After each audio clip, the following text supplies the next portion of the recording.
Samantala, binunot at sinunog ng mga operatiba ang nagkakahalagang 5 milyong pisong halaga ng fully grown marijuana plants na natagpuan sa Kibungan, Benguet.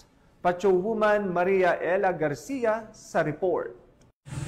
Tinatayang mahigit 5 milyong halaga ng dried marijuana leaves ang nadiskubre at sinira ng mga otoridad sa isinagawang marijuana eradication sa communal forest sa Sitio Tudag, Takadang, Kibungan, Benguet nito lamang ika-15 ng Abril taong kasalukuyan.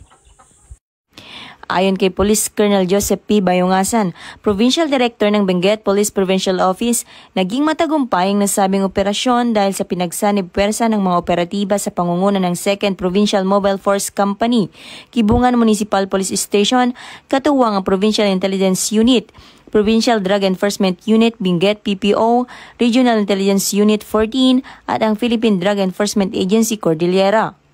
Nagresulta ang operasyon sa pagkadiskubre at pagkasira ng isang plantasyon ng marijuana sa isang communal forest na may tinatayang mahigit kumulang 42,950 grams ng dried marijuana leaves na nagkakahalaga umano ng 5,154,000 standard drug price.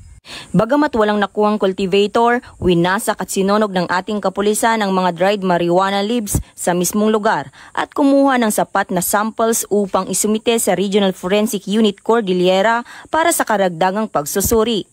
Ang matagumpay na operasyon ng Benguet PNP at PIDEA ay patunay na kaisa sa pagpapaigting ng kampanya kontra ilegal na droga bilang pagsuporta sa adhikay ng administrasyon para sa isang mas mapayapang bagong Pilipinas.